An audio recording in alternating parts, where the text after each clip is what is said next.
អូបងប្អូននេះបានជាវិធីតោនមែនបងប្អូនសាហាវមែនទែនបច្ចេកវិទ្យាថ្មីបងប្អូនទស្សនាហើយកុំភ្លេចចូលរួម share ចែករំលែកដល់គ្នាអ្នកស្រឡាញ់រថយន្តបុកឡើងកពិតគូតក្រោយជាមួយគាត់តោនរបៀបម៉េចឲ្យស្មើសាច់ស្អាតបងប្អូនណាបាទលើដើរមើលឆ្នៃមើលដាក់ឡានលើដូចលើកឡើងបាទបច្ចេកវិទ្យារបស់គាត់មើលទៅល្អបងប្អូនណាបាទ Xpeng គឺគាត់ដូចរថយន្តឲ្យខ្ពស់អញ្ចឹងទៅចាំមើលគេមានវិធីដូចថ្មីបងប្អូនគេមាន effort គេគូរបៀបម៉េចឃើញរថយន្តភ្លីស្មើសាច់ឡានរបស់យើងពេលតែតោនហើយដូចឡានស៊ីនអញ្ចឹងជាឆ្ងល់សុខគេធ្វើម៉េចបងប្អូនចាំមើលនេះ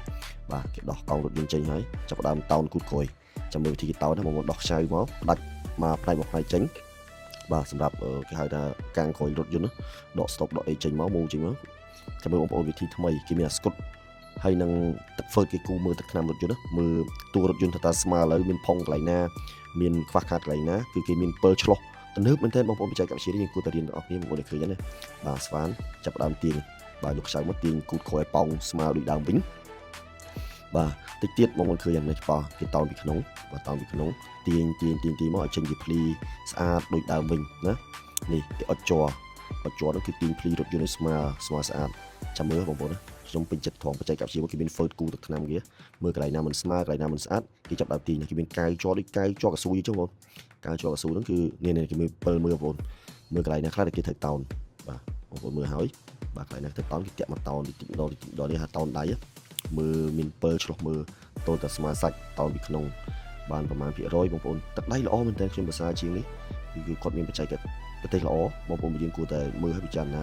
រៀនពីគាត់ណាបងប្អូនតោនបានប៉ុណ្ណឹងអាយ៉ាដាក់នៅឧបករណ៍ខាត់បងប្អូនគេអត់ប្រើក្រាស់ខ្សែបងប្អូនឃើញប្រើថង់ស្ដើងចំណេញដែរនេះ Ford នេះបងប្អូនខ្ញុំពេញចិត្តថង់បច្ចេកទេស Ford នេះគាត់មើល Ford នេះគេគូឲ្យពេលគាត់ឈូសទៅគាត់ដឹងថាដកកន្លែងណាស្ទើរសាច់អត់ស្មើអត់ស្អាតកន្លែងណាគេតោនថែមប្រើប្រាស់នៅគេហៅថា electric ផ្សារពេញបន្ថែមបាទនេះបងប្អូនមានតោនមានផ្សារមានដាក់គេហៅថាដាក់អុចទៅខាត់ទៀតខាត់អស់ទៅពេលដែលយើងគូ Ford ហើយយើងខាត់ឲ្យសល់ទឹកថ្នាំ Ford នឹងកន្លែងណាគេបានតែកន្លែងហ្នឹងគឺកន្លែងដែលអត់តន់ស្មើណាបងប្អូនឃើញអូយតោនឡើងដូចស៊ីនតតម្ដងមើលដឹងទៅជាឆ្ងល់ថាឡានបុកពីសុកគេមកឡានប៉ាប់សុកគេមកហេតុអីយើងមើលដឹងបងប្អូនបច្ចេកទេសជួសជុលបច្ចេកទេសតោនមកគឺល្អខ្លាំងមែនទែនអរគុណច្រើន